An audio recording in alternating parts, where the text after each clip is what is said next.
The morning air above the Tebaga Gap carried the sound of death. Not the familiar whistle of incoming artillery or the mechanical growl of Panzer engines, but something far more primal, something that made seasoned Wehrmacht veterans check their ammunition twice and Italian soldiers cross themselves in the pre-dawn darkness of March 26, 1943. Camate, camate, capaura, capaura. The war cry echoed across the Tunisian hills, a sound that had terrified enemies for over 1,000 years. But this time, it carried the weight of modern warfare. Lee-Enfield rifles, Mills bombs, and the desperate fury of men who had traveled 12,000 miles from home to prove they belonged. The 28th Maori Battalion was about to write their names in blood across 209. For years earlier, in the government buildings of Wellington, a debate raged that would reshape New Zealand's military history. Sir Aparanangata, the towering figure of Maori politics, stood before his parliamentary colleagues with a proposition that seemed both audacious and inevitable. "We are of one house," Ngata declared, his voice carrying the authority of Te Aitenga Hawadi ancestry. "And if our Pakeha brothers fall, we fall with them. How can we ever hold up our heads? When the struggle is over, to the question, where were you when New Zealand was at war?" The year was 1939. Hitler's Wehrmacht had crushed Poland in 27 days. The British Empire was mobilizing for total war. And in New Zealand, with its Maori population of just 87,000 souls, an extraordinary conversation was taking place. Ngata's vision was radical yet simple. An all-Maori infantry battalion that would serve alongside Pakeha troops as equals. Not the support role their ancestors had filled in the Great War as the pioneer battalion, digging trenches and hauling supplies, but as frontline fighters carrying the same rifles, facing the same bullets, earning the same respect. The politicians hesitated. Military commanders worried. The British War Office questioned whether indigenous troops could maintain discipline under European leadership. But in the Mary and meeting houses across New Zealand, a different conversation was happening. Young Maori men, barely 20 years old, were making a decision that would echo through history. They would answer the call not out of blind loyalty to the crown, but to prove something far more fundamental, that courage knows no color, that citizenship must be earned in blood, and that the haka was not merely ceremony but a promise of what was coming. On October 4, 1939, the New Zealand government announced that the 28th Maori Battalion would be formed. Within weeks, volunteers flooded recruitment centers across both islands. In Rotorua, Ta Kinua Amahau led groups of Te Arawa warriors to the recruitment office, their faces bearing traditional Ta Moko tattoos that would soon become legendary on European battlefields. From the east coast came the sons of Ngati Porou, following Ngata's call. Northland sent its strongest, the descendants of Ngapuhi who had once fought the British in the 1860s now volunteering to fight beside them. The tribal structure that organized their society would organize their military service. A company, drawn from Ngapuhi and northern iwi, earned the nickname Gum Diggers for the kauri gum tradition of the north. B Company, centered on Te Arawa from the Rotorua region, became the Penny Divers, named for boys who dove for tourist coins in the thermal pools. C Company represented the East Coast, the cowboys who rode horses across vast stations. D Company, covering the South Island and remaining North Island territories, became known as the Foreign Legion or Ngati Walkabout, a joke about their diverse origins that would prove prophetic as they wandered the battlefields of 3 continents. By March 13, 1940, the battalion reached full strength, 39 officers and 642 other ranks. Every single man was a volunteer. Lieutenant Colonel George Dittmer, a Pakeha professional soldier and Great War veteran, took command. Initially, some Maori resented having a European commander, but Dittmer's competence and respect for Maori culture quickly won their loyalty. More importantly, he recognized what he was commanding. Not just soldiers, but warriors whose traditions stretched back centuries. Training began at Palmerston North in conditions that would have broken lesser men. The New Zealand winter of 1940 was particularly harsh, but the Maori soldiers adapted with the stoicism of their ancestors. They learned modern weapons while maintaining traditional bonds. English became the language of orders, but Maori remained the language of the heart, and eventually the language of battlefield passwords that would confuse German radio operators. What emerged from those training camps was something unprecedented in military history: a modern infantry battalion that retained its cultural identity while mastering European warfare. They could strip a Bren gun in darkness and perform a haka that made the earth tremble. They understood mortars and ancient genealogies with equal precision. On May 1, 1940, the main body of the battalion sailed from Wellington aboard the Aquitania. As the ship pulled away from the wharf, 642 Maori voices rose in unison, singing the marching song that would become their anthem. Eke kia kahae, inga ra katoa, kia tutika aita tahi nei mahi rangatira. Be brave, be strong, in all the days ahead, so we may stand with dignity in this chiefly work. Behind them lay the green hills of Aotearoa. Ahead lay a war that would test everything they believed about courage, identity, and the price of belonging. The Aquitania's journey to war took 6 weeks, sailing via Fremantle and Cape Town before reaching Gourock, Scotland. Originally destined for the Middle East to join the 2nd New Zealand Division, the battalion was diverted to Britain as Hitler's Wehrmacht massed across the English Channel for Operation Sea Lion, the planned invasion of England. For 4 months, the Maori soldiers manned coastal defenses in southern England, learning to operate as part of a mixed brigade under Brigadier Harold Barrowclough. Equipment shortages meant training focused on anti-gas procedures and route marching, but the men used the time to absorb European military doctrine while maintaining their cultural practices. On July 6, 1940, they received a visitor who would change their perspective forever. King George VI arrived to inspect New Zealand troops, and the Maori battalion performed a haka that left the monarch visibly moved. Years later, courtiers would recall it as one of the most powerful displays of military tradition the king had ever witnessed. The smartness of their close-order drill and the fine physique, keenness, and determined demeanor of the men. Read the official report, but such words barely captured what the king had seen: warriors from another world who had somehow become British soldiers without losing their souls. By January 1941, the invasion threat had passed. The battalion boarded ships for Egypt, where they would finally join the 2nd New Zealand Division.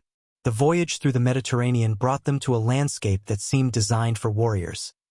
Endless desert punctuated by ancient cities where empires had risen and fallen for 3,000 years. At Mahdi Camp, outside Cairo, the battalion underwent intensive desert training. The Egyptian heat was brutal, reaching 45 degrees Celsius in the shade, but it forged the men into a cohesive fighting force. They learned desert navigation, water discipline, and the bitter lesson that in North Africa, logistics meant survival. More importantly, they began to understand what they were fighting against. Intelligence briefings described the Afrika Korps, Germany's premier desert force led by Erwin Rommel, a commander who had revolutionized armored warfare in France and now threatened to do the same in North Africa. The Italian 10th Army, though poorly equipped, fought with the desperation of men defending their empire. For the first time, Maori soldiers realized they were not fighting a colonial war or a distant European conflict. They were facing the best the Axis powers could produce, in terrain that favored neither side, where victory would depend purely on courage, skill, and the ability to endure. The desert would become their university. Every lesson would be written in blood. March 21, 1941. The 28th Maori Battalion disembarked at Piraeus, the ancient port of Athens, as part of W Force, a desperate Allied attempt to stop the German invasion of Greece. 708 Maori soldiers stepped onto European soil carrying the weight of their ancestors' expectations and their nation's honor. 2 days in Athens revealed a civilization under siege. Greek resistance had stopped the Italian invasion dead, but everyone knew the Wehrmacht was massing in Bulgaria. This was not a mission to win. It was a mission to buy time and prove that the British Empire would not abandon its allies, no matter how desperate the odds. The train journey north to Katerini gave the Maori soldiers their first taste of European warfare's reality. German Stukas controlled the skies, diving on anything that moved with the screaming precision that had terrorized Poland, France, and Norway. The men learned to dive for cover at the first sound of aircraft engines, a reflex that would save countless lives in the months ahead. At Katerini, they took up defensive positions near Olympus Pass, the gateway to southern Greece. For 2 weeks, they waited, cleaning weapons, studying terrain, and trying to understand how they had traveled 12,000 miles to defend Greek shepherds' villages from German armored divisions. The answer came on April 6 when Operation Marita began. Wehrmacht Army Group E, consisting of over 700,000 men, 2,000 tanks, and 1,500 aircraft, smashed across the Yugoslav and Bulgarian borders simultaneously. Within 24 hours, Allied lines were crumbling everywhere. At Olympus Pass, the 28th Maori Battalion faced their first test under fire. German mountain troops, veterans of the Norwegian campaign, attacked through terrain that seemed impossible for infantry. But these were not ordinary German soldiers, they were Gebirgsjäger, specialists trained to fight in mountains where tanks could not follow. The first shots fired by Maori soldiers in World War II came at 05:30 on April 15, 1941. A German patrol probing Allied positions stumbled into C Company's advance posts. In the brief firefight that followed, 4 Maori soldiers died: Private Inia Te Waiata, Private Henar Keha, Private Wakataki Natai, and Lance Corporal Y. Huata. Their names would be the first of 649 carved on memorials from Egypt to Italy. But the deaths achieved their purpose. The German patrol's reports confirmed that Allied forces were thin, spread across impossible distances, and could be outflanked within days. What the reports could not convey was the quality of men they had encountered, soldiers who fought with a discipline and ferocity that seemed almost pre-industrial. Within 48 hours, the strategic situation had collapsed. Yugoslav resistance evaporated as ethnic divisions tore the country apart. Bulgarian positions fell to Wehrmacht attacks that combined the precision of German staff work with the brutal efficiency of blitzkrieg tactics. The Allies found themselves holding a line that existed only on maps. On April 21, the order came to evacuate. The 28th Maori Battalion would withdraw to Athens, then evacuate to Crete aboard Royal Navy ships. It was their first retreat, but it would not be their last. The withdrawal through the Thermopylae Line, the same mountain pass where 300 Spartans had died fighting Persians 25 centuries earlier, gave the Maori soldiers their first taste of European history's terrible repetition. They were fighting the same battle in the same place, for the same reason, buying time with blood while civilians escaped behind them. The evacuation from Piraeus on April 24 took place under constant Luftwaffe attack. German Stukas dove on ships packed with Allied soldiers, while Messerschmitt fighters strafed the docks.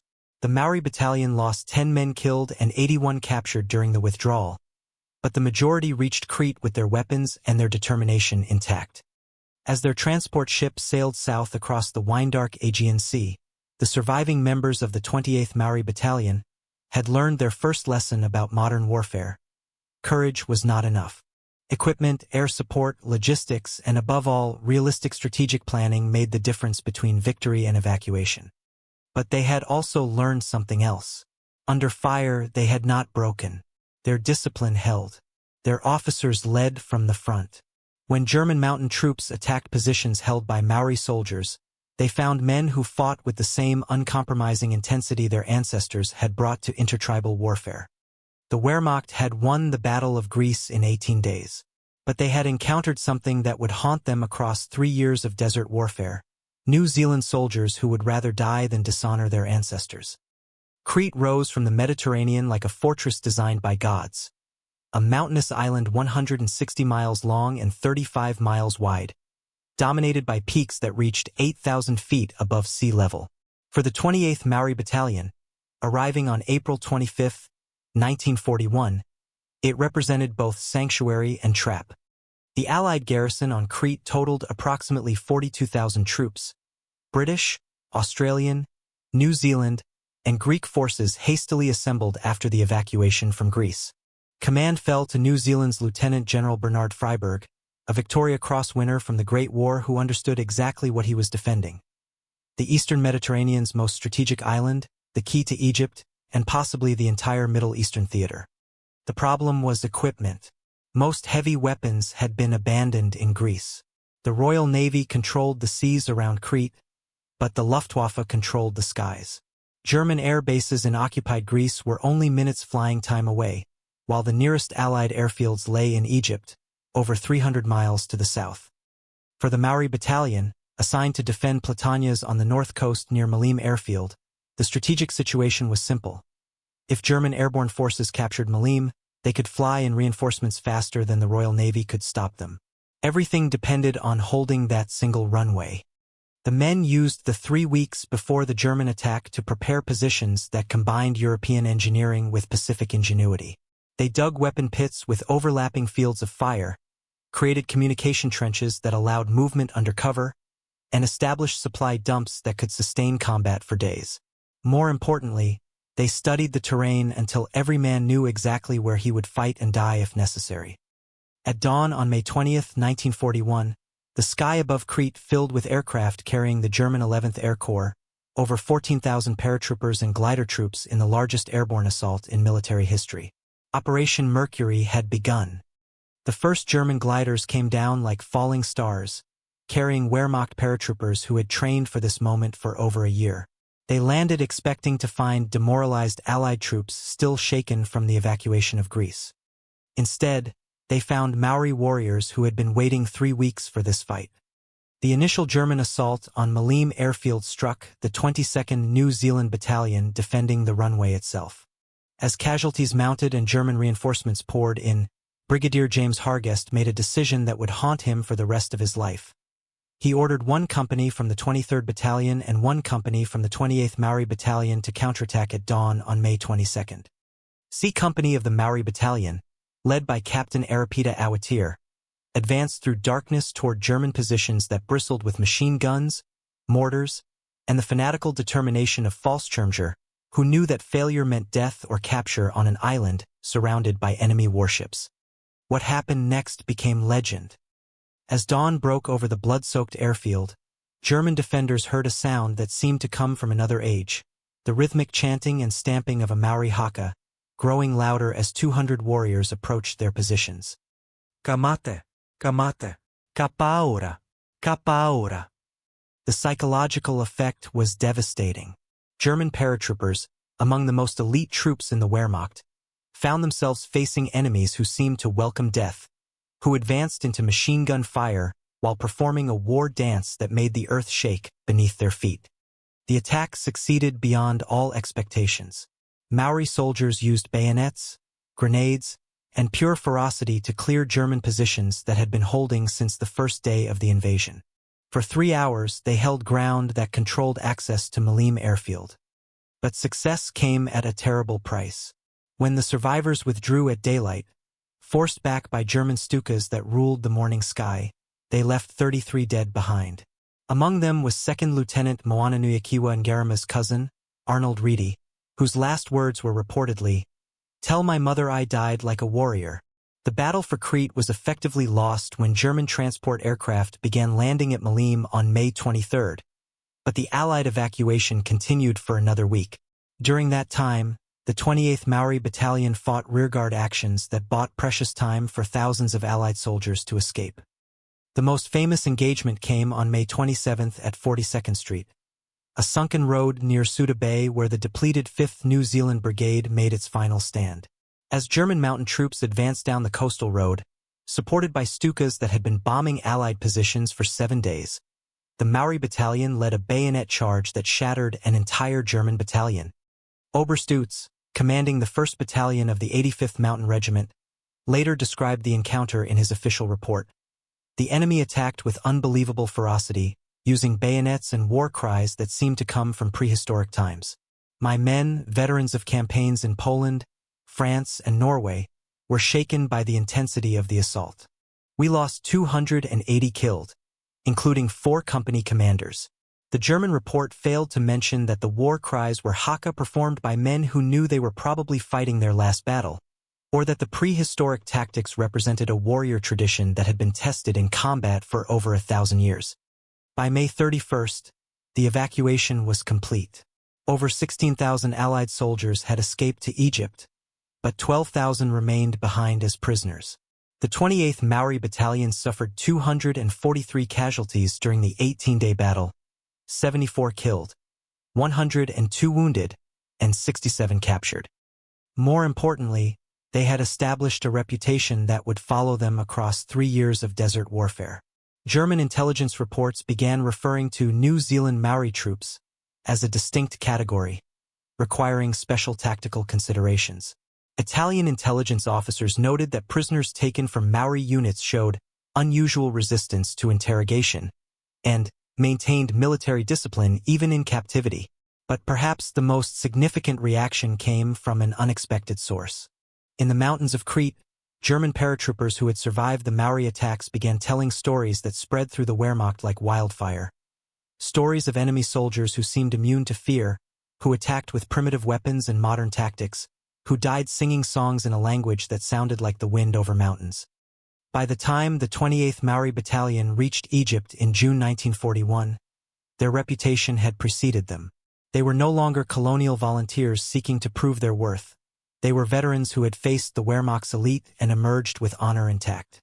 The desert was waiting. The western desert of Egypt stretched endlessly in all directions.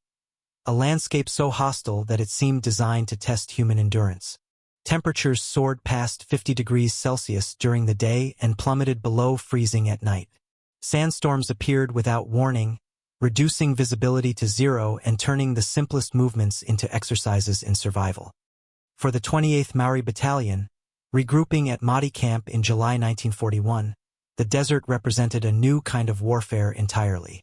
Gone were the green hills of New Zealand, the ancient stones of Greece, or even the mountain villages of Crete.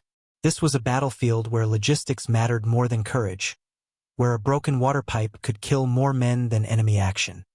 But the desert also offered something they had not experienced before: the chance to fight alongside the 8th Army, the British Empire's premier fighting force, against an enemy that represented everything they had trained to defeat.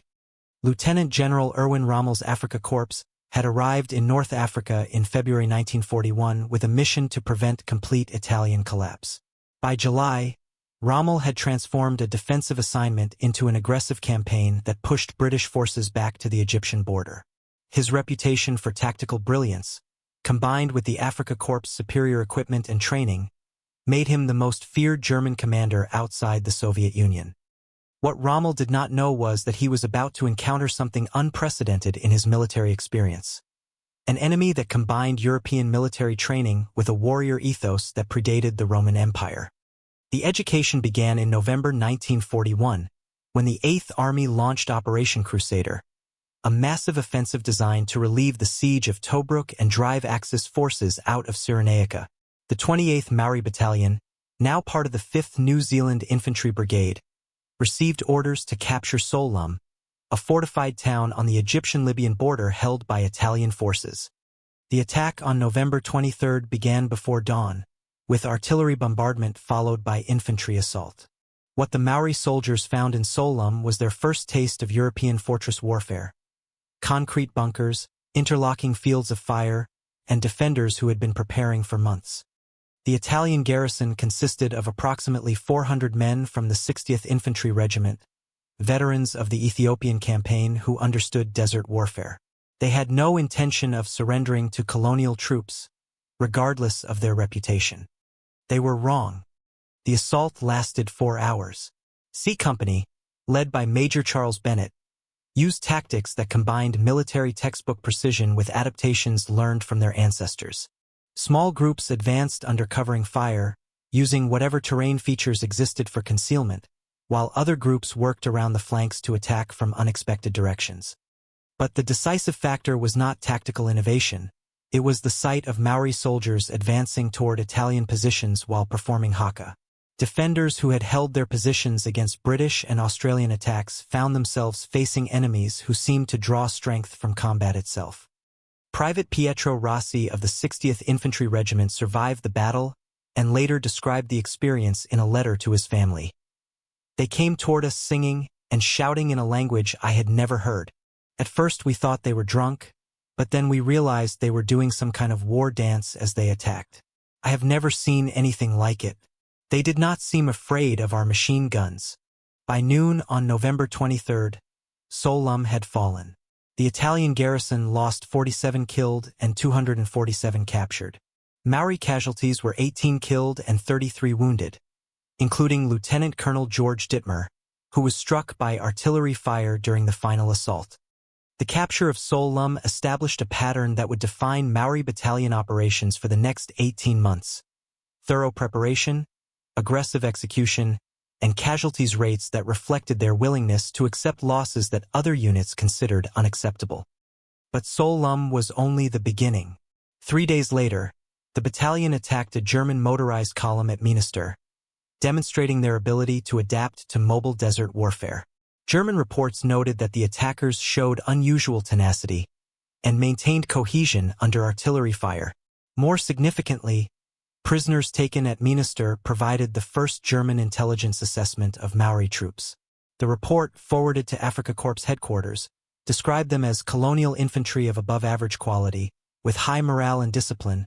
What the report could not capture was the psychological effect of facing enemies who fought with techniques that seemed to combine modern infantry tactics with something far more primitive. By December 1941, the battalion had captured over 1,000 Italian prisoners at Gazala and Sidi Maghreb, establishing their credentials as an elite assault unit. Their success rate in attacking fortified positions led to their frequent use as a spearhead formation, the troops sent in first when other units had failed. But success came at a cost that would have broken lesser formations.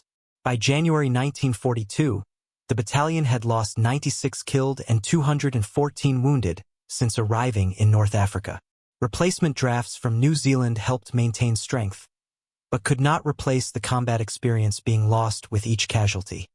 More troubling was the strategic situation. Despite tactical successes, Operation Crusader had failed to achieve its strategic objectives.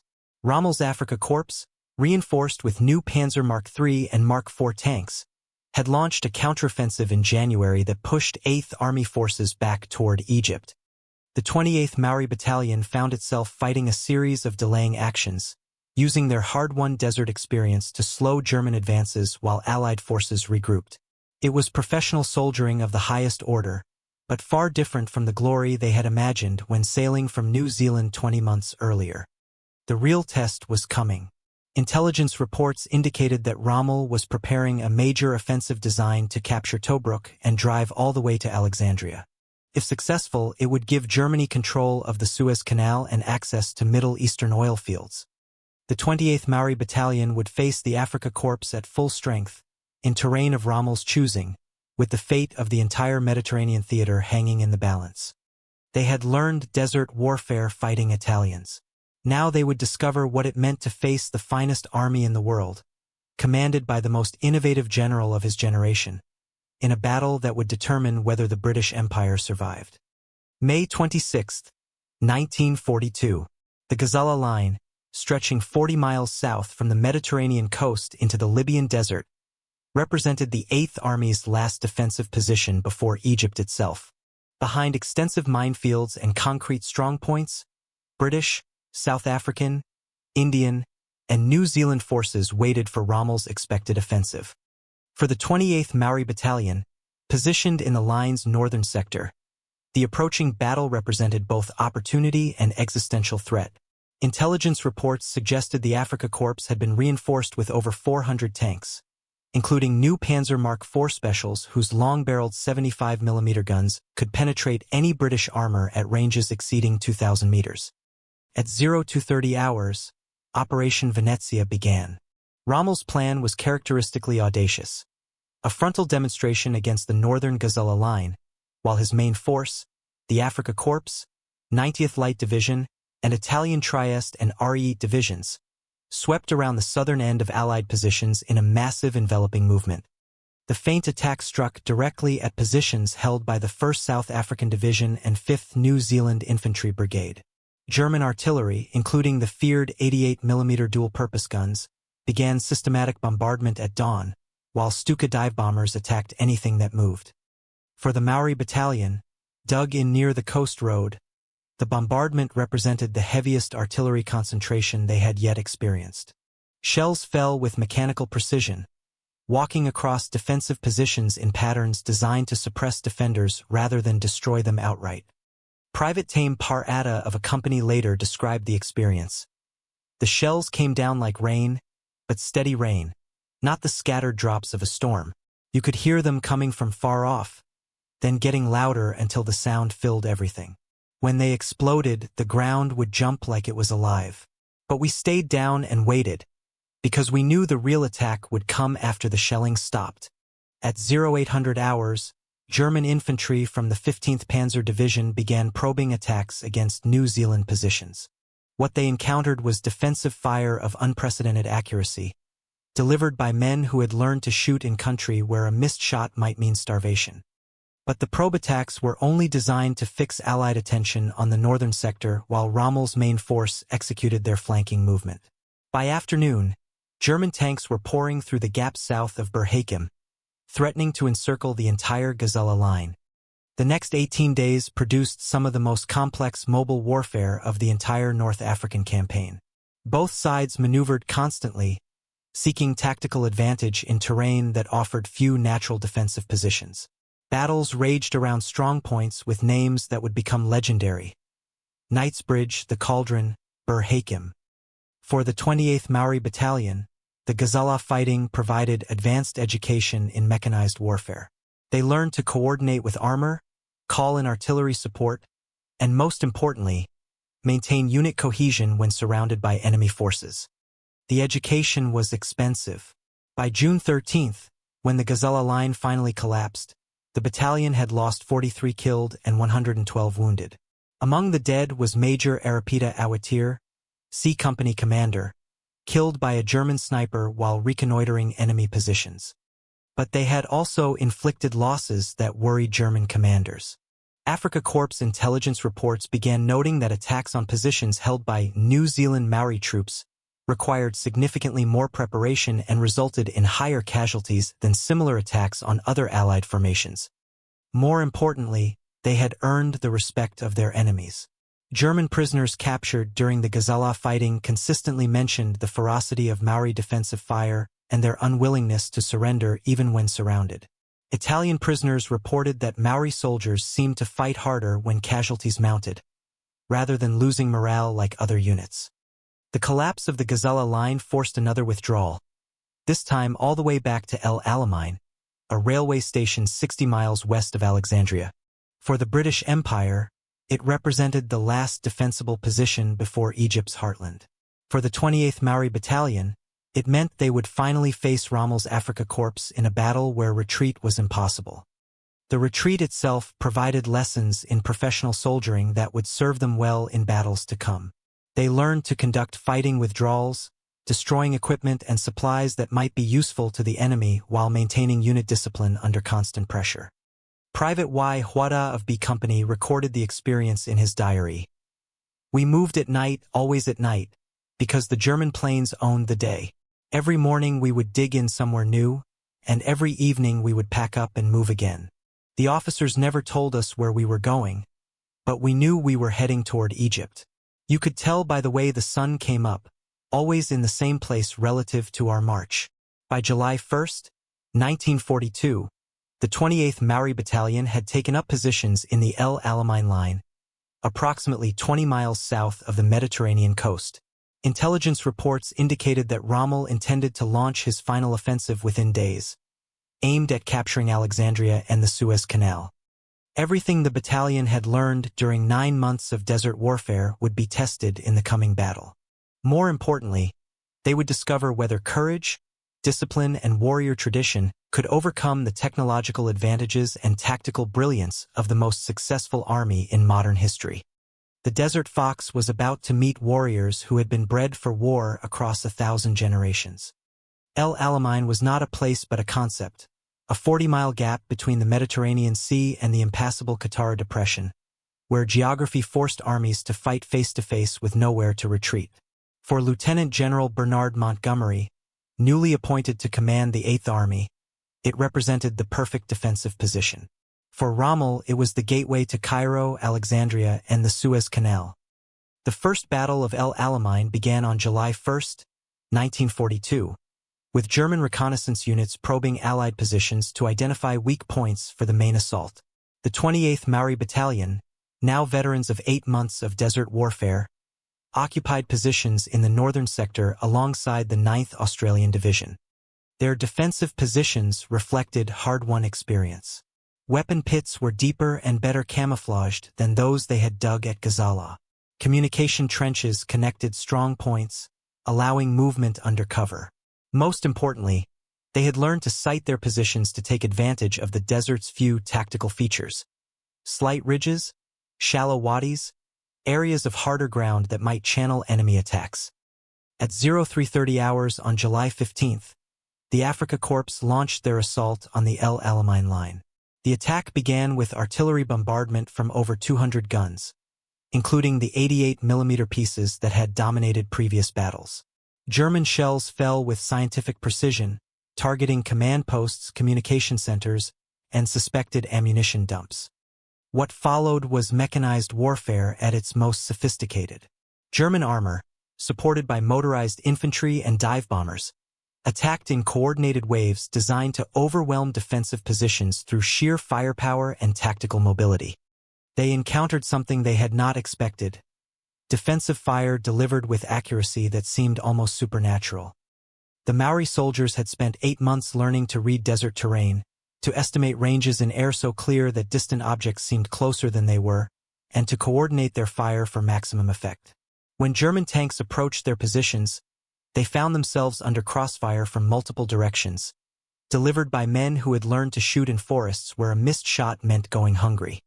Gefreiter Hans Müller of the 5th Panzer Regiment recorded his experience in a letter home. The enemy fire was unlike anything we had encountered before. Not the wild shooting of panicked troops, but careful, aimed fire that seemed to come from every direction. When we advanced, they let us get close before opening fire, then hit us with everything they had. Many of my friends did not come back. The attack stalled after 6 hours. German losses included 37 tanks destroyed and over 200 casualties, while Maori positions remained intact. More importantly, the psychological effect of stopping the Afrika Korps' first major assault at El Alamein resonated throughout the 8th Army. But the real test came during the night of July 22nd, when German infantry launched infiltration attacks designed to capture key positions before dawn. What they encountered was something unprecedented in their experience: enemy soldiers who seemed to welcome night combat. Maori tradition included forms of warfare that depended on darkness, stealth, and intimate knowledge of terrain. Skills that their ancestors had used for intertribal combat translated directly to modern infantry tactics. They could move silently through defensive positions, identify enemies by sound, and coordinate attacks using signals that German observers could not interpret. Unteroffizier Wilhelm Schmidt of the 155th Panzer Grenadier Regiment survived one such encounter and later described it in his memoir. They attacked us in complete darkness, moving like ghosts. We could not see them, but they seemed to know exactly where we were. They used knives and bayonets instead of grenades, so there were no explosions to give away their positions. By dawn, half my squad was dead, and we had never seen the enemy. The night attacks continued for 5 days. Each morning, German positions that had seemed secure the evening before were found occupied by Maori soldiers who had somehow infiltrated through defenses that should have been impenetrable. German casualties mounted steadily. More importantly, the psychological effect of facing enemies who seemed immune to conventional tactical principles began affecting Afrika Korps morale. Intelligence reports noted increasing incidents of combat fatigue among troops who had previously shown exceptional resilience under fire. On July 27th, Rommel personally visited forward positions to assess the tactical situation. What he found was his most elite formations stalled by defensive tactics that seemed to combine European military science with something far more primitive. According to his aide-de-camp, Major Friedrich von Mellenthin, Rommel spent considerable time studying intelligence reports about Maori tactics before making a comment that would become legendary. These New Zealand troops fight like no enemy we have previously encountered. They seem to understand warfare at a level that transcends mere training. Whether Rommel actually said, "Give me a Maori battalion and I will conquer the world," remains disputed by historians. But German records from El Alamein consistently show that positions held by Maori troops were considered to require special tactical considerations and significantly more preparation than attacks on other Allied formations. By August 1st, Rommel had suspended his offensive. The Afrika Korps had suffered over 1,500 casualties without achieving any significant tactical gains. More importantly, they had encountered an enemy that seemed to grow stronger under pressure rather than weaker. For the 28th Maori Battalion, the First Battle of El Alamein represented vindication of everything they had learned during their transformation from volunteers to veterans. They had stopped the most successful army in modern history using tactics that combined the best of European military science with warrior traditions that stretched back centuries. But the real test was yet to come. Montgomery was planning a counteroffensive that would depend heavily on elite assault troops willing to attack positions held by enemies who had proven themselves masters of defensive warfare. The Second Battle of El Alamein would determine whether warriors could become soldiers without losing their souls. October 23, 1942, 11:15 post-meridium. The Second Battle of El Alamein began with the heaviest artillery bombardment in North African history, 882 guns firing simultaneously across a front stretching 30 miles from the Mediterranean Sea to the Qattara Depression. For 20 minutes, the desert lit up like a giant thunderstorm as British 25-pounder guns, 4.5-inch howitzers, and 6-inch medium artillery pieces fired at predetermined targets across German and Italian defensive positions. The sound was audible in Alexandria, 60 miles to the east. Lieutenant General Bernard Montgomery's plan for Operation Lightfoot was methodical and brutal. Massive artillery preparation followed by infantry assault, designed to punch holes in Axis defensive lines that armored divisions could exploit. The 28th Maori Battalion, assigned to the 51st Highland Division for the operation, would spearhead attacks on some of the most heavily fortified positions in the German line. At 0140 hours on October 24th, the artillery barrage lifted and Allied infantry began their advance. In the northern sector, 8,000 Highland and Maori soldiers moved forward through minefields that had been under construction for 3 months. The German defensive system at El Alamein represented the Wehrmacht's most sophisticated positional warfare. Multiple lines of trenches connected by communication tunnels, reinforced bunkers housing machine guns and anti-tank weapons, and minefields containing over 500,000 anti-personnel and anti-tank mines created a killing zone designed to stop any conceivable assault. What the Germans had not considered was the psychological effect of facing attackers who seemed to welcome combat rather than endure it. As Highland pipes skirled across the battlefield, Maori voices rose in traditional war songs that had been heard in battle for over 1,000 years. The combination created a sound unlike anything experienced in modern warfare. European military music blended with Pacific warrior chants that made the ground itself seem to vibrate with energy. Oberst Gustav von Verst, commanding the 15th Panzer Division, later described the attack. The enemy advanced in formations that seemed to ignore our defensive fire. When machine guns opened fire, they did not take cover or retreat. They accelerated their advance and attacked directly toward the source of fire. It was tactically unsound, but psychologically devastating. The first day's fighting cost the Maori Battalion 34 killed and 87 wounded, but they had achieved their primary objective, penetrating German defensive positions to a depth of over 2 miles. More importantly, they had established footholds that follow-up forces could exploit. But Rommel was not finished. The Afrika Korps, reinforced with every available tank and self-propelled gun, launched counterattacks designed to restore their defensive line. What followed was mechanized warfare at its most intense. German armor attacking positions held by infantry armed with anti-tank rifles, grenades, and pure determination.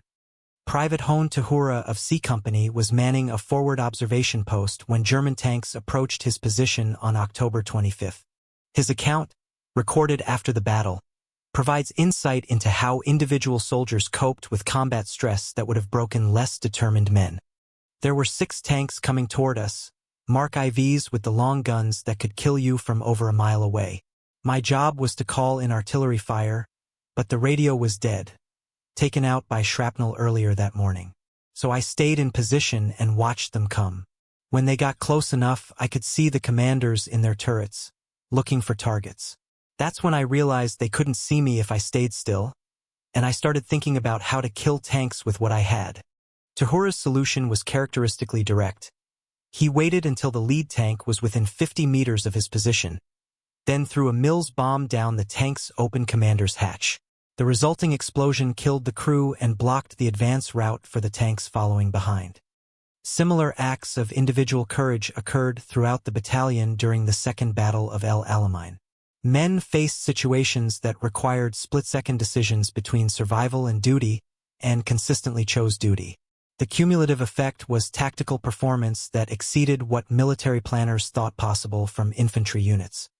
German intelligence reports from the period consistently note that attacks on positions held by Maori colonial troops required significantly more preparation and resources than similar attacks on other Allied formations. More significantly, they report that Maori units seemed to maintain offensive capability even after suffering casualties that would render other formations combat ineffective. By November 2, 1942, Rommel realized that his position at El Alamein was no longer tenable. Montgomery's methodical offensive had created gaps in German defenses that could not be restored with available reserves. More importantly, Hitler's refusal to authorize strategic withdrawal meant that the Afrika Korps faced complete destruction if they remained in position. The order to retreat came on November 4. For the first time since arriving in North Africa, Rommel's forces began a withdrawal that would continue for over 1,000 miles, ending only when the last Axis troops in Africa surrendered in Tunisia 6 months later. For the 28th Maori Battalion, the victory at El Alamein represented the culmination of their transformation from colonial volunteers to elite soldiers. They had faced the best army in the world and proven themselves its equal in every category that mattered: courage, discipline, tactical innovation, and the ability to function under extreme stress. But victory came at a price that reflected the intensity of desert warfare.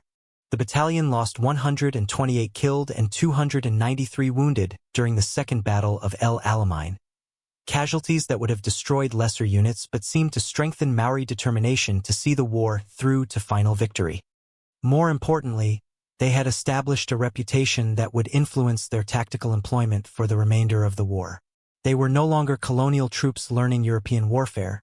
They were specialists in assault operations, the soldiers other commanders called when conventional attacks had failed. The desert had taught them everything they needed to know about modern warfare.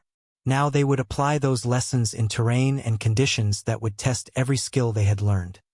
Tunisia was waiting. March 26, 1943.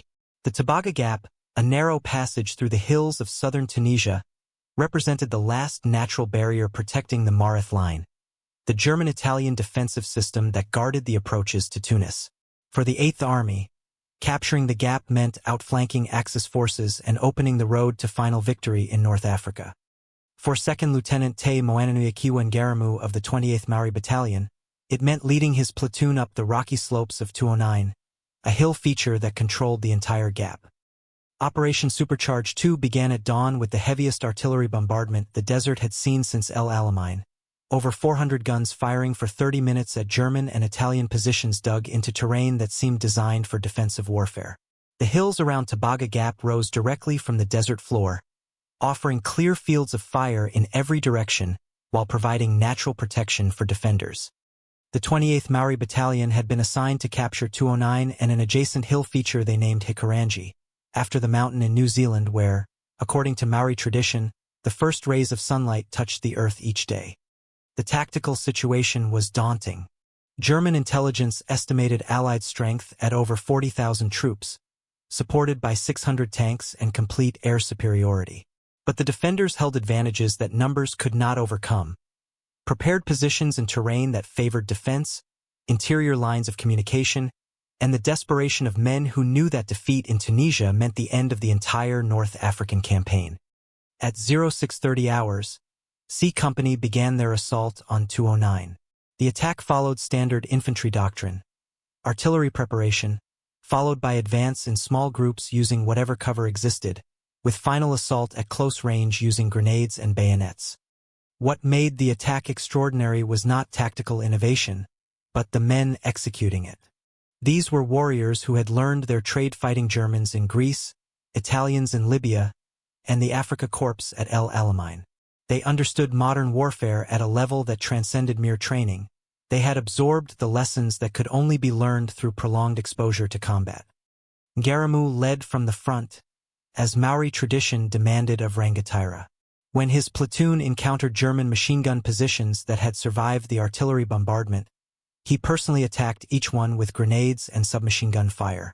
When German mortar fire began falling on his men, he called in counter-battery fire while maintaining the advance.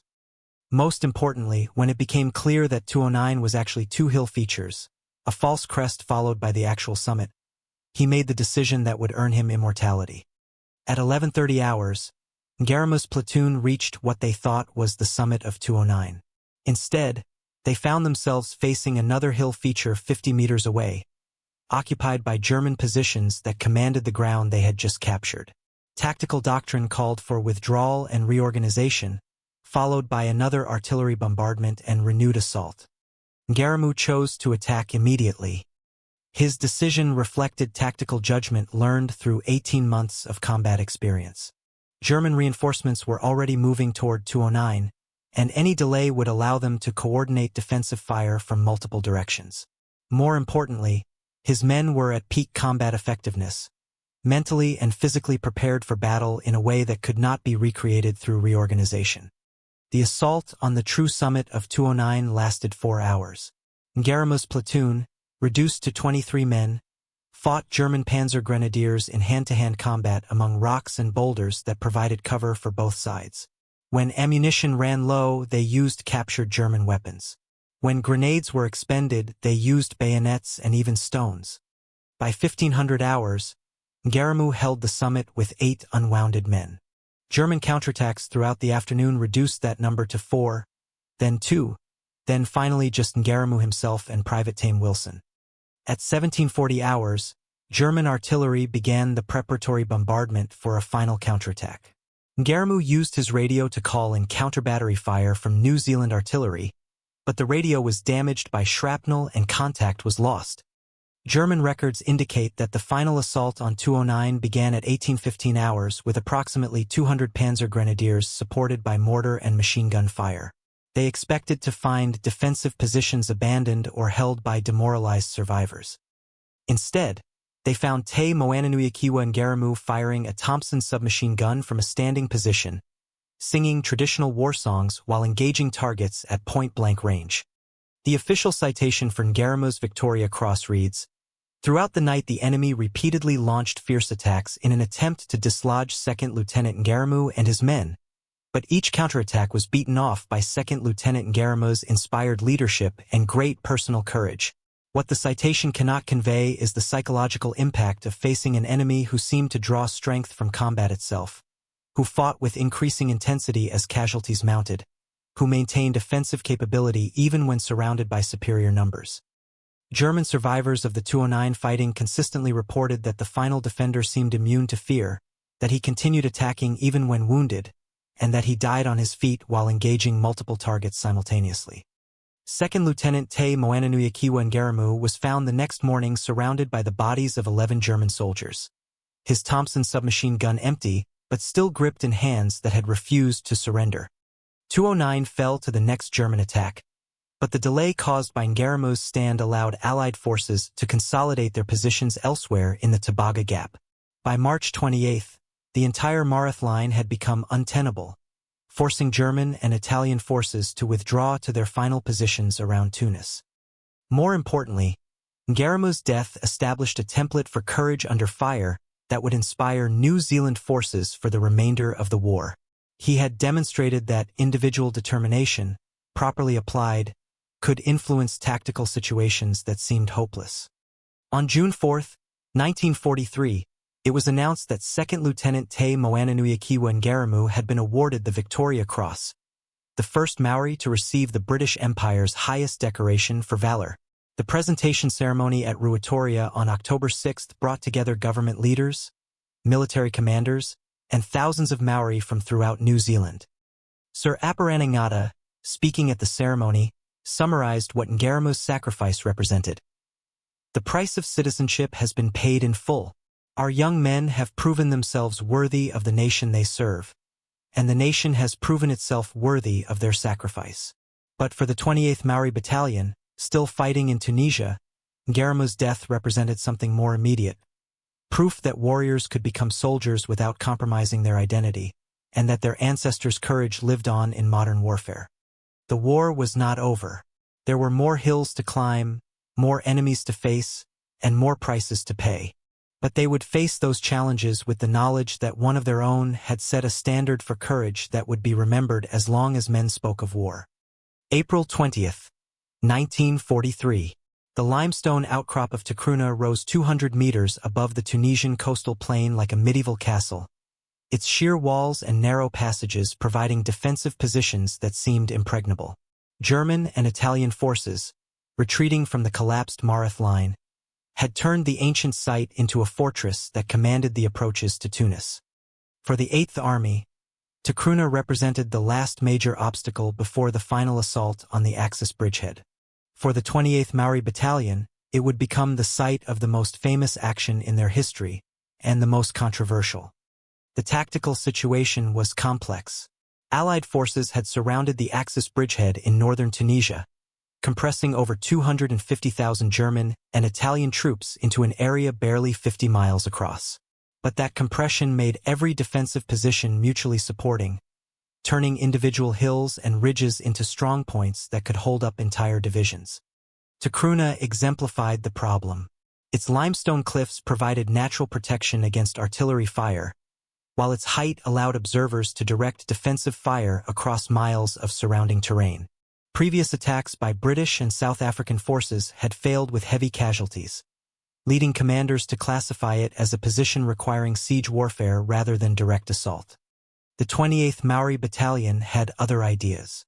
Intelligence reports indicated that Takruna was held by approximately 300 troops from the German 90th Light Division and Italian Folgore Parachute Division, elite formations with extensive combat experience and sufficient ammunition and supplies for prolonged defense. More importantly, the defenders had spent 2 weeks preparing positions that took advantage of every tactical feature the terrain provided.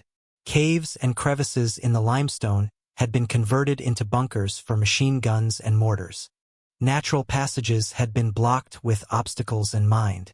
The single path to the summit had been registered by artillery and covered by interlocking fields of fire. What the defenders had not anticipated was an assault force willing to climb vertical cliff faces in darkness, using techniques that predated gunpowder. At 2200 hours on April 19th, B Company of the Maori Battalion began their approach to Takruna's base. Led by Sergeant Haine Manahi, a Te Arawa warrior whose great-grandfather had fought in the New Zealand Land Wars, 23 men moved through German outpost positions using stealth techniques that their ancestors had developed for pre-contact warfare. The climb itself required skills that had nothing to do with modern military training. Using handholds and footholds that were barely visible in starlight, the Maori soldiers ascended cliff faces that German planners had considered impassable. When they encountered obstacles, they improvised solutions using techniques learned from generations of hunting and warfare in New Zealand's rugged terrain. At 03:15 hours on April 20th, Manahi's group reached a ledge approximately 50 meters below Takruna's summit. Below them, German and Italian defenders slept in positions they considered secure against any conceivable attack. Above them, the remainder of the defensive system waited in darkness. What happened next became one of the most famous small-unit actions of World War II. Manahi divided his men into 3 groups, each responsible for attacking a different section of the summit defenses. Using grenades and bayonets, they struck simultaneously from 3 directions, overwhelming positions that had been considered impregnable. The psychological effect was devastating. German and Italian defenders found themselves under attack from enemies who seemed to have materialized from the cliff face itself, using weapons and tactics that combined modern infantry techniques with methods that seemed almost prehistoric. Unteroffizier Mario Rossi of the Folgore Division survived the initial attack and later described it. They appeared like devils from the rock itself, screaming in a language I had never heard, attacking with bayonets and knives as well as rifles. At first I thought they were mountain troops with special equipment, but then I realized they had climbed the cliff with their bare hands. By dawn on April 20th, Manahi's force controlled Takruna's summit and had captured over 60 prisoners. But their position remained precarious. They were surrounded by German forces that controlled all approaches to the base of the cliff and had limited ammunition for a prolonged defense. The tactical situation required immediate reinforcement, but the only available route was the single path that German artillery had pre-registered. Any attempt to bring up additional troops would result in heavy casualties from defensive fire that could be directed from multiple positions. Private Walter Smith of the 23rd New Zealand Battalion volunteered for a mission that seemed suicidal, climbing the telephone cables that connected Tekruna to surrounding positions, carrying ammunition and supplies to Menahi's isolated force. Smith's climb, performed under machine gun fire in full daylight, represented individual courage of a type that military planners consider so rare as to be tactically irrelevant. Yet it proved decisive.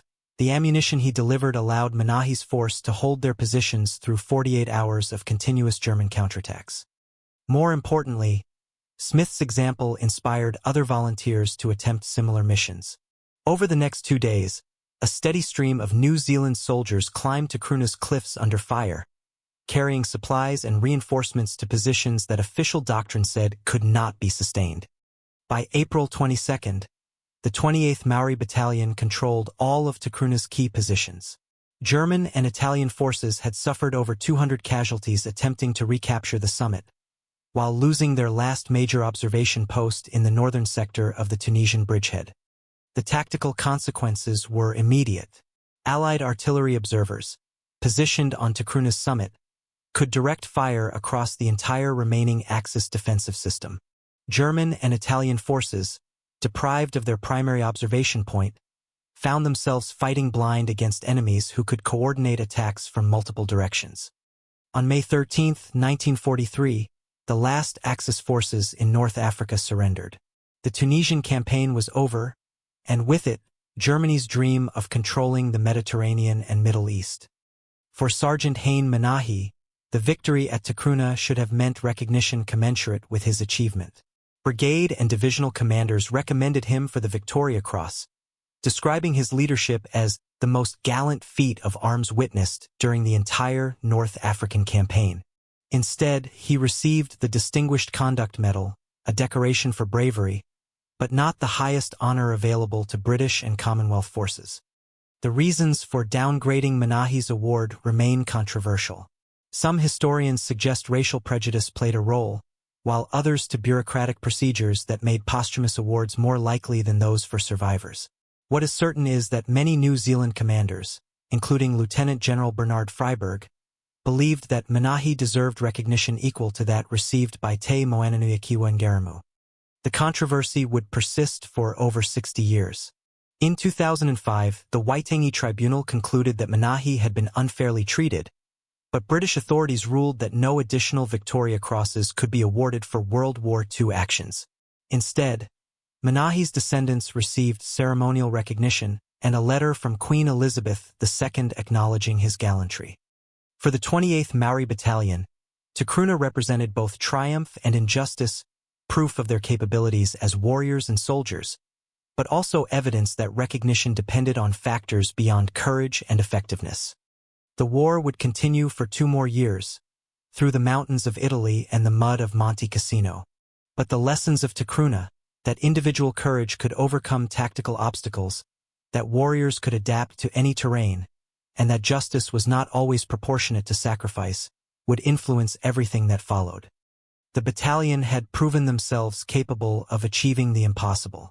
Whether their nation would prove equally capable of honoring their achievements remained to be seen. September 9, 1943. Allied forces stormed ashore at Salerno, beginning the Italian campaign that would consume the next 20 months and prove more costly than all previous operations combined.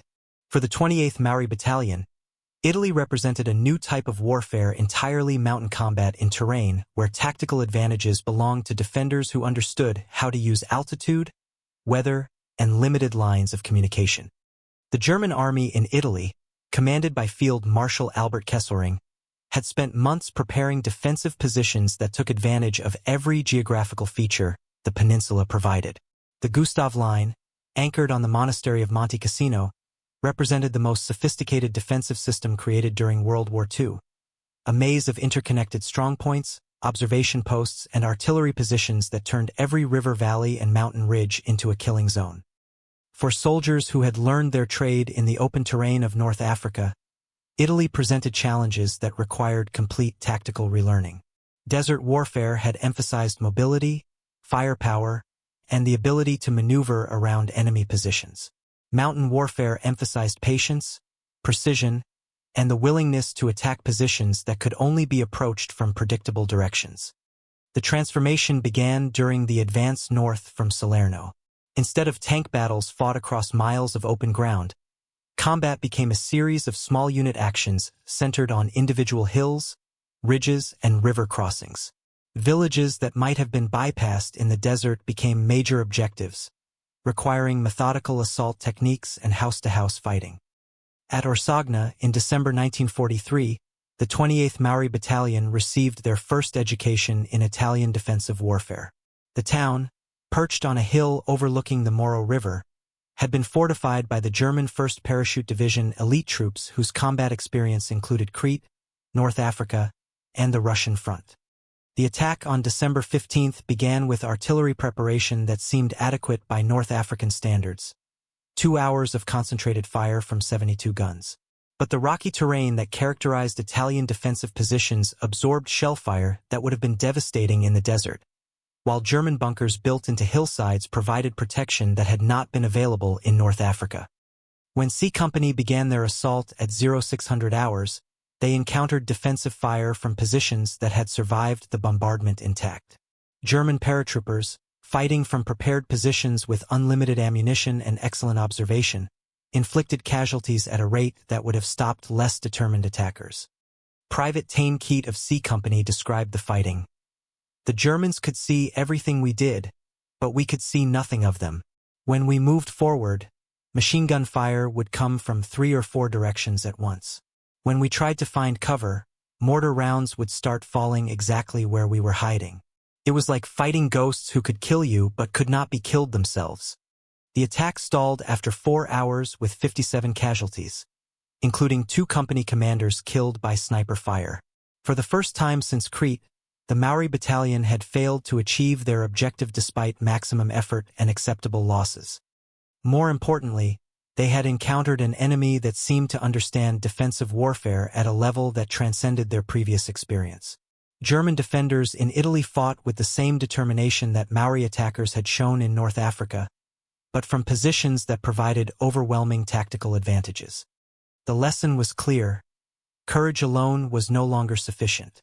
Success in Italian conditions required tactical innovation, improved coordination between infantry and supporting arms, and above all, patience in developing attacks against positions that might take days or weeks to reduce. The education continued at Monte Cassino, where the 28th Maori Battalion participated in 4 separate assaults against German positions that controlled the approaches to Rome. Each attack taught lessons about mountain warfare that could not be learned in any other environment. The monastery of Monte Cassino, founded by Saint Benedict in 529 CE, occupied a position that seemed designed by military engineers. Rising 516 meters above the Liri Valley, it provided observation across miles of surrounding terrain, while offering natural protection against artillery fire. German defenders had spent months converting the monastery and surrounding hills into a defensive complex that combined medieval architecture with 20th-century military engineering. Machine gun positions were sited to provide interlocking fields of fire across every possible approach route, while mortars and artillery were positioned to deliver defensive fire within minutes of any Allied movement.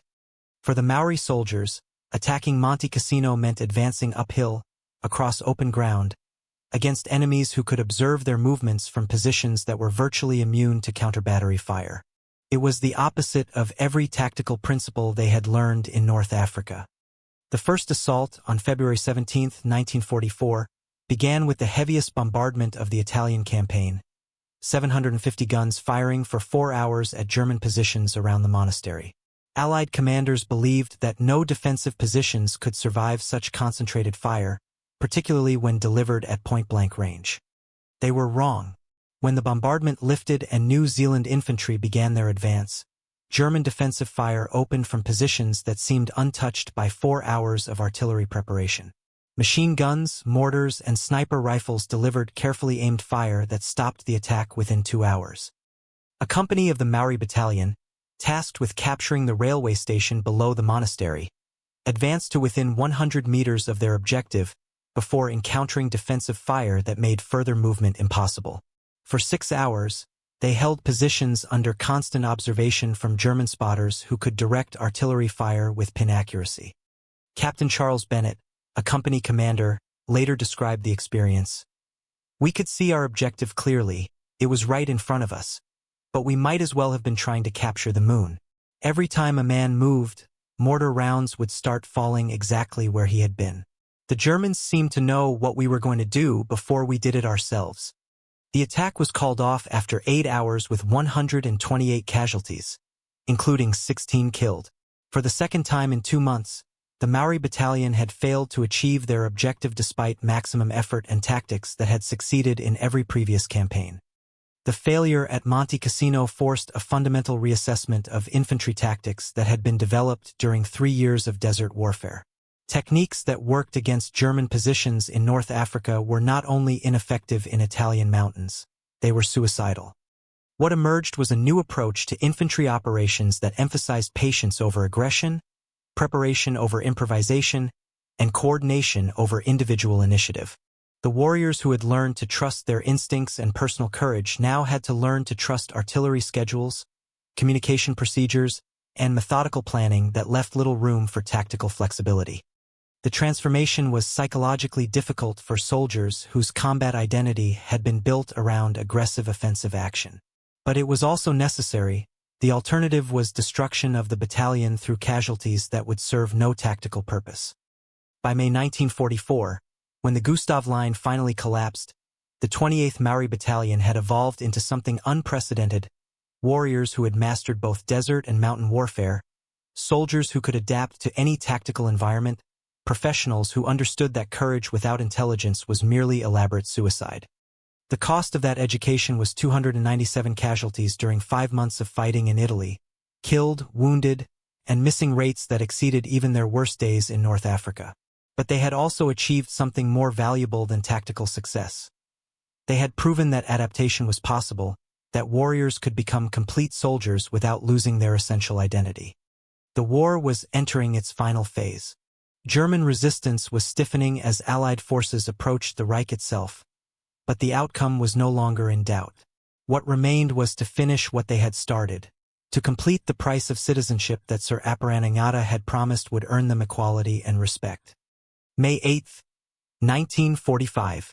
Victory in Europe Day found the 28th Maori Battalion in the hills north of Bologna, part of the Allied forces that had finally broken through German defensive positions and driven toward the Austrian border. For soldiers who had been fighting continuously since April 1941, the announcement that Germany had surrendered seemed almost anticlimactic. They had seen so much combat that peace felt like just another tactical situation requiring adjustment. The statistics told the story of their war. 3,600 men had served with the battalion during 5 years of operations across 4 countries. 649 had been killed in action or died of wounds. 1,712 had been wounded, many multiple times. 267 had been prisoners of war or reported missing. But numbers could not capture what the 28th Maori Battalion had achieved. They had established themselves as one of the most effective infantry units in British Empire service, earning 99 individual decorations for valor, more than any other New Zealand battalion. They had fought in every major campaign from Greece to Italy, serving as spearhead troops in assaults that other formations considered impossible. More importantly, they had proven that warriors could become soldiers without compromising their cultural identity, that modern military effectiveness was compatible with ancient traditions of courage and sacrifice. The journey home began in July 1945, when advance parties returned to New Zealand to prepare for the battalion's reception.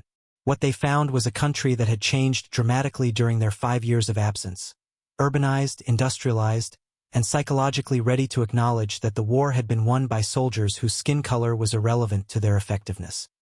The main body of the battalion sailed from Italy on December 26, 1945, aboard ships that carried 780 veterans of campaigns that had become legendary. The voyage home took 4 weeks, providing time for men to adjust psychologically to the prospect of civilian life after years of combat. Private Hone Tomalolo of D Company recorded his thoughts during the voyage. "I keep waiting for someone to tell us where we're going next, what the next operation will be. It's hard to believe that there won't be another beach to assault, another hill to take. Part of me is excited about seeing home again, but another part wonders whether I'll know how to live without war." The reception in Wellington on January 23, 1946, exceeded anything the returning soldiers had imagined.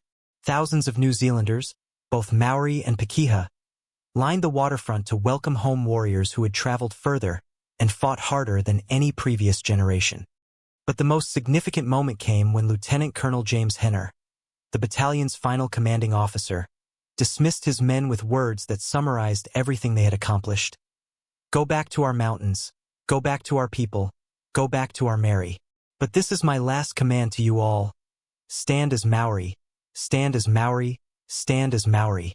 The homecoming revealed both the success and limitations of what Sir Aparanangata had called the price of citizenship.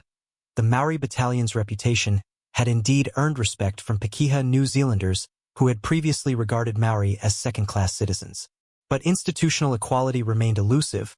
Returned Maori servicemen found that farming ballots, rehabilitation loans, and other veteran benefits were administered in ways that favored Pakeha applicants. The psychological adjustment to civilian life proved difficult for many veterans. Men who had learned to make life-and-death decisions under extreme stress found peacetime society frustrating and occasionally incomprehensible. Combat had provided clarity of purpose and immediate feedback that civilian employment could not match. More problematically, many veterans struggled with what later generations would recognize as post-traumatic stress disorder, nightmares, hypervigilance, emotional numbing, and difficulty maintaining relationships. The medical understanding of combat trauma in 1946 was rudimentary, and the cultural expectation that warriors should transition seamlessly to civilian roles provided little support for men whose minds had been changed by years of extreme violence. Sergeant Major Charles Bennett, who had commanded companies in every major battle from Crete to Italy, described his post-war experience. "People would ask me about the war, but there was no way to explain what it had been like. How do you tell someone about watching your best friend die, or about killing men who were trying to kill you? After a while, I stopped trying to explain and just said it was something we had to do." Despite these challenges, many Maori battalion veterans became leaders in their communities, using organizational and leadership skills learned during military service to advance Maori interests through political, economic, and cultural initiatives. Their combat experience had taught them that seemingly impossible objectives could be achieved through careful planning, coordinated effort, and willingness to accept sacrifices for long-term gains. The battalion's legacy extended far beyond individual veterans. Their combat record had demonstrated that Maori were capable of achievement at any level of human endeavor, providing a foundation for arguments about equality that could not be dismissed through racial prejudice. When Maori political leaders demanded better education, economic opportunities, or cultural recognition, they could to Monte Cassino, Takruna, and Tebaga Gap as evidence of their people's capabilities. Perhaps more significantly, the battalion had created a template for maintaining cultural identity while participating fully in national life. They had proven that being Maori and being New Zealanders were not contradictory, that cultural authenticity could enhance rather than compromise effectiveness in modern society. The price had been enormous. 649 families had lost sons, fathers, brothers, and husbands. Entire communities had been deprived of leadership that might have shaped post-war development. The human cost of citizenship had indeed been paid in full. But the payment had purchased something invaluable. Proof that courage knows no racial boundaries, that honor transcends cultural differences, and that a nation's strength lies in recognizing and utilizing the talents of all its people. Oberst Hans Joachim Marseille of the Afrika Korps survived the North African campaign and lived to write his memoirs in 1967. His account of German encounters with the 28th Maori Battalion provides insight into how professional soldiers viewed enemies who fought with techniques that seemed to blend modern warfare with something far more ancient. The New Zealand Maori troops represented something we had not encountered elsewhere during the war. They fought with the same technological proficiency as other British Empire forces, but with an intensity that seemed to come from sources that transcended mere training or patriotic duty. When attacking our positions, they would begin with what sounded like singing or chanting, war songs in their native language that served both to coordinate their movements and to steel themselves psychologically for combat. The effect on German defenders was considerable. We were accustomed to facing enemies who showed normal human responses to stress, fear, hesitation, concern for personal survival. The Maori seemed to welcome combat rather than endure it. Their tactical methods were orthodox by European standards, but executed with a precision and determination that made conventional defensive measures inadequate. They would attack across open ground under machine gun fire without breaking formation, absorb casualties that would stop other units, and maintain offensive pressure even when surrounded or cut off from supplies. Most significantly, they seemed to fight harder when casualties mounted, rather than showing the normal degradation of performance that occurs when units suffer losses. This characteristic made them extremely dangerous opponents in defensive situations, where their willingness to accept losses could achieve tactical objectives that seemed impossible for conventional forces. Marseille's account was not unique. German military records from the North African and Italian campaigns consistently describe encounters with Maori troops in terms that suggest professional respect combined with psychological unease. General Major Fritz Bayerlein, who served as Rommel's chief of operations, provided perhaps the most detailed German assessment of Maori combat effectiveness in a post-war interview conducted in 1953. The Maori battalions created tactical problems that our normal defensive doctrine could not adequately address. They combined the technical proficiency of European infantry with fighting qualities that seemed to come from a different military tradition entirely. In North Africa, we learned to identify sectors held by Maori troops through reconnaissance reports that described the sound of war songs being performed before attacks. Our defensive preparations in those sectors required additional artillery support, deeper minefields, and stronger reserves than positions facing other Allied formations. The psychological effect on German troops was considerable. Soldiers who had fought successfully against British, Australian, and South African forces would request transfer from sectors where they might face New Zealand Maori units. This was not cowardice. These were experienced combat veterans, but recognition that fighting Maori required mental preparation that differed from normal infantry combat. Perhaps the most revealing German assessment came from Generaloberst Heinrich von Weidinghoff, who commanded Army Group C during the Italian campaign. His evaluation, written for German Staff College instruction in 1958, described Maori tactics in clinical terms that barely concealed professional admiration. New Zealand Maori infantry represented the most effective assault troops encountered by German forces during the Italian campaign. Their attacks were characterized by thorough preparation, excellent coordination between supporting arms, and execution that seemed immune to normal defensive countermeasures. Unlike other Allied formations, Maori units maintained offensive capability even after suffering casualties that would render conventional forces combat ineffective. Individual soldiers seemed capable of independent action that contributed to unit objectives rather than degenerating into undisciplined individual behavior.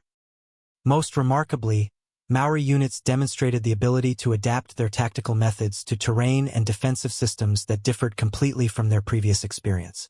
Techniques that had been developed during desert warfare were modified for mountain conditions with a speed and effectiveness that suggested institutional learning capabilities of the highest order.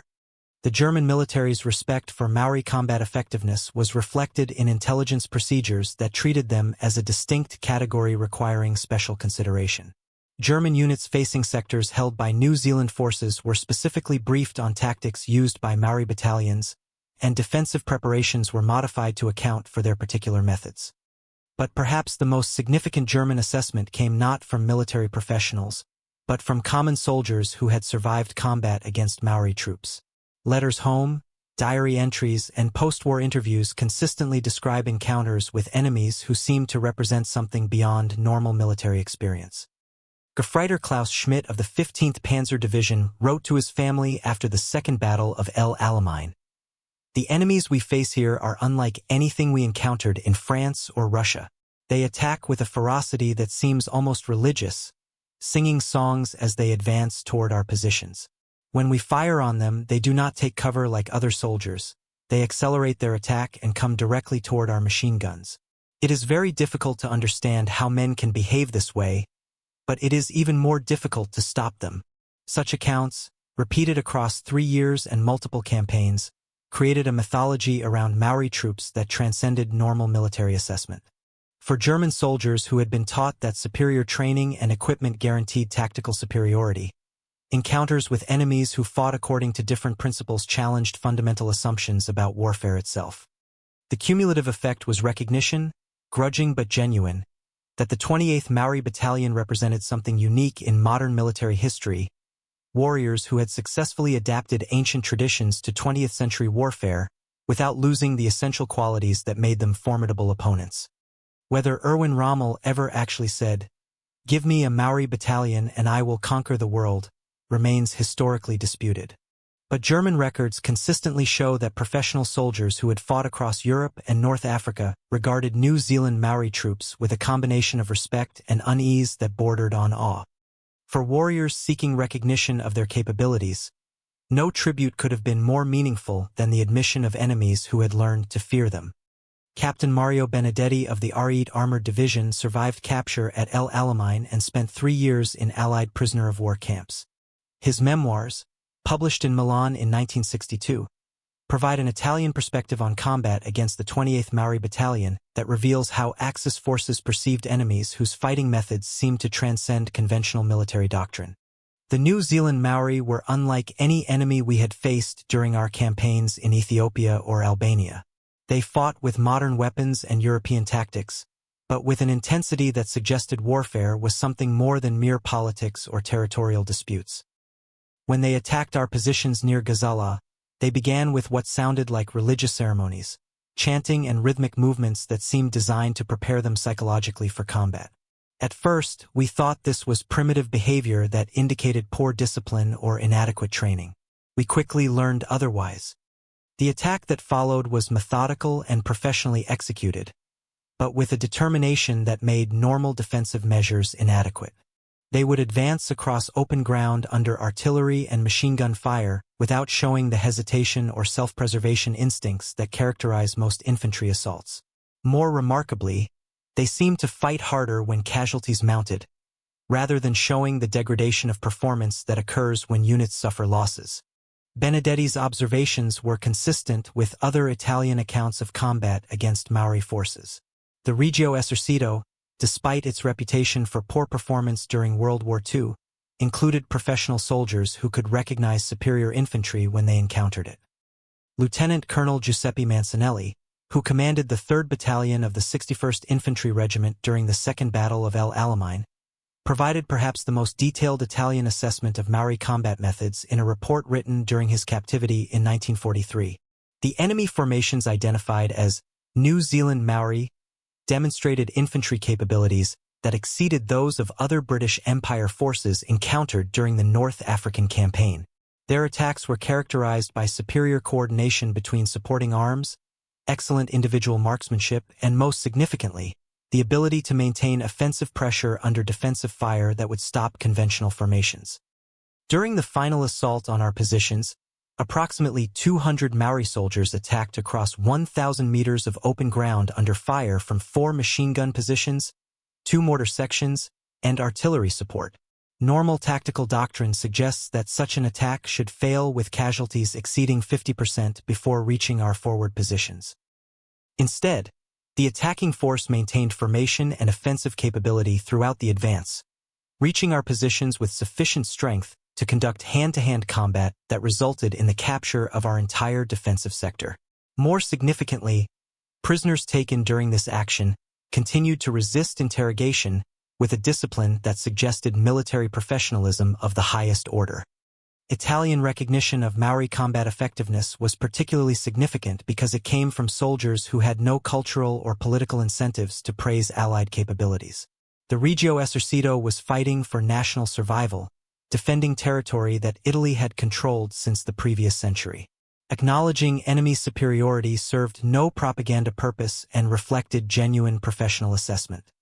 Perhaps the most revealing Italian perspective came from civilian sources, medical personnel, logistics troops, and administrative staff who encountered Maori prisoners during the various North African campaigns. Their observations, recorded in letters and diaries that were never intended for publication, provide insight into how the 28th Maori Battalion appeared to non-combatants. Dr. Alessandro Torriani, a medical officer with the 10th Army, treated wounded prisoners after the Battle of Gazala and recorded his impressions. The New Zealand wounded demonstrated pain tolerance that seemed almost superhuman. Men with wounds that should have required morphine injection refused medical assistance until their more seriously wounded comrades had been treated. More remarkably, they maintained military discipline and unit identity even while receiving medical treatment for combat injuries. Perhaps most significantly, they showed concern for Italian wounded that transcended normal prisoner-guard relationships. Several Maori prisoners volunteered to assist with medical procedures, demonstrating medical knowledge that suggested extensive combat experience and training in battlefield medicine. Such accounts, repeated across multiple campaigns and different Italian units, created an impression of Maori troops that emphasized their military professionalism rather than their exotic origins. Italian soldiers learned to identify sectors held by New Zealand forces not through intelligence reports, but through the sound of war songs that preceded attacks and the increased defensive preparations required to hold positions against them. The cumulative Italian assessment of the 28th Maori Battalion can be summarized in a report prepared by the Italian Supreme Command in December 1942, following the collapse of Axis forces at El Alamein. New Zealand Maori formations represent the most effective assault infantry encountered by Italian forces during the North African campaign. Their combat methods combine European military science with fighting qualities that appear to derive from non-European military traditions. The result is infantry capability that exceeds that of comparable British Empire forces and approaches the effectiveness of German assault troops. Defensive preparations against sectors held by New Zealand Maori units require additional artillery support, deeper minefields, and stronger reserves than positions facing other Allied formations. More significantly, Italian troops facing these formations require psychological preparation for combat intensity that exceeds normal infantry engagement. For soldiers from a nation whose military reputation had suffered through defeats in Greece, North Africa, and eventually Italy itself, such acknowledgement represented professional recognition of the highest order. The Italian army might have failed strategically, but its soldiers could recognize superior infantry when they encountered it. More importantly, Italian accounts consistently emphasized the Maori battalion's adherence to international law and military custom during combat. Despite fighting with an intensity that seemed almost primitive, they treated prisoners according to Geneva Convention requirements and showed concern for enemy wounded that reflected military professionalism rather than savage warfare.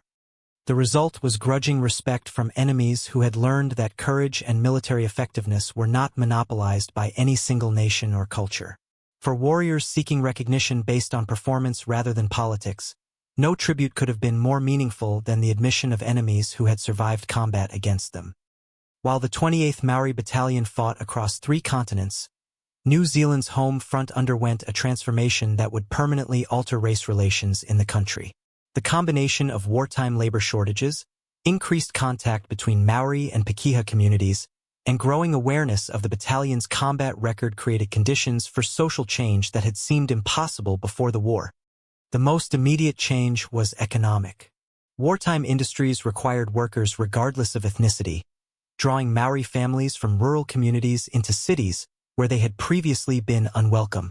Between 1939 and 1945, the percentage of Maori living in urban areas increased from 11% to 23%, a demographic shift that created new opportunities for employment, education, and political participation. Mrs. Mata Ketu of Ngatiporu moved from Ruatoria to Wellington in 1942 to work in an ammunition factory. Her letters to her husband, serving with C Company in North Africa, provide insight into how wartime conditions changed Maori women's experiences. The work is hard, but the pay is better than anything available at home. More importantly, the Pakeha women working beside me treat me as an equal. We share the same dangers, the same hours, the same concerns about our men overseas. When news comes from North Africa about the battalion's victories, they celebrate with me. When casualties are announced, they comfort me. The war has created friendships that would have been impossible before. Similar transformations occurred throughout New Zealand as wartime necessities broke down racial barriers that had seemed permanent. Maori and Pakeha families shared air raid shelters, worked together in defense industries, and participated in fundraising campaigns that supported the war effort without regard to ethnicity. Perhaps more significantly, newspaper coverage of the Maori Battalion's combat record gradually changed public perceptions of Maori capabilities. Reports of victories at Takruna, El Alamein, and Monte Cassino, accompanied by photographs of decoration ceremonies and interviews with returned veterans, created a narrative of Maori achievement that contradicted previous stereotypes about racial inferiority. The Auckland Star's editorial response to Te Moananui Ngaramu's Victoria Cross, published on June 5, 1943, reflected changing Pakeha attitudes. The courage displayed by 2nd Lieutenant Ngaramu represents the highest tradition of New Zealand military service. His sacrifice, and that of his comrades, proves that valor knows no racial boundaries and that our nation's strength lies in the contributions of all its people, regardless of their origins. Such statements, unthinkable before the war, became commonplace as the Maori Battalion's reputation grew. Editorial writers who had previously ignored or marginalized Maori issues began acknowledging their military service as evidence of citizenship that could not be questioned. The transformation was not universal or immediate. Racial prejudice persisted in many areas, particularly in rural communities where contact between Maori and Pakeha remained limited. But the war had created conditions for change that made post-war progress possible. More importantly, the Maori Battalion's success provided a template for arguments about equality that could not be dismissed through traditional racist assumptions. When Maori political leaders demanded better education, economic opportunities, or cultural recognition, they could to combat records that demonstrated their people's capabilities under the most demanding conditions. Sir Aparaningata, speaking at the Ngaramu Victoria Cross ceremony, articulated how military service had changed the context for Maori political aspirations. Our young men have proven themselves worthy of the nation they serve. They have paid the price of citizenship in full, with blood and sacrifice that cannot be questioned. Now it remains for the nation to prove itself worthy of their sacrifice by providing opportunities commensurate with their demonstrated capabilities. The political implications were profound. Maori veterans returning from overseas brought with them organizational skills, leadership experience, and most importantly, confidence that could be applied to civilian challenges. They had commanded companies, coordinated complex operations, and made life-and-death decisions under extreme stress, experiences that prepared them for leadership roles in post-war society. But the transition was not always smooth. Many veterans struggled with civilian occupations that seemed trivial compared to combat responsibilities. Others found that wartime recognition did not automatically translate into post-war opportunities, particularly in areas where racial discrimination remained entrenched. Private Hemi Poe of B Company described his post-war experience in a letter to a fellow veteran. People thank me for my service and tell me I'm a hero, but then they won't hire me for jobs that require responsibility or trust. They want to honor the warrior but not employ the man. It's frustrating to know that I led men in combat, but can't get promoted in a civilian job because of my skin color. Such experiences reflected the limitations of what military service could achieve in changing racial attitudes. The Maori Battalion had proven that courage and military effectiveness transcended ethnic boundaries, but civilian society retained prejudices that military necessity had temporarily suspended. Nevertheless, the war had created foundations for change that would influence New Zealand society for generations. Maori and Pakeha families had worked together, served together, and sacrificed together in ways that created personal relationships across racial boundaries. Veterans had demonstrated capabilities that could not be ignored or explained away through racist stereotypes. Perhaps most significantly, the war had established a narrative of shared national experience that included Maori as full participants rather than marginalized subjects. The 28th Maori Battalion had fought New Zealand's battles, earned New Zealand's honors, and suffered New Zealand's losses in campaigns that would be remembered as long as the nation existed. The price of citizenship had indeed been paid in full. What remained was to determine whether the nation would honor the contracts written in blood across the battlefields of 4 continents. 78 years after the last shots were fired in World War II, the 28th Maori Battalion's legacy continues to influence New Zealand society in ways that extend far beyond military history. Their combat record established principles about courage, identity, and national belonging that remain relevant to contemporary discussions about race relations, cultural preservation, and national identity. The most immediate legacy was institutional. The New Zealand Army's recognition that cultural identity could enhance rather than compromise military effectiveness led to policies that accommodated diverse traditions within unified command structures. Modern New Zealand military units routinely incorporate Maori cultural practices, haka performances, Maori protocols, and genealogical connections, in ways that strengthen rather than weaken military discipline. More significantly, the battalion's success provided a template for maintaining cultural authenticity while participating fully in national life. They had proven that being Maori and being New Zealanders were not contradictory identities, but complementary aspects of citizenship that strengthened both the individual and the nation. This principle influenced post-war developments in education, politics, and cultural policy.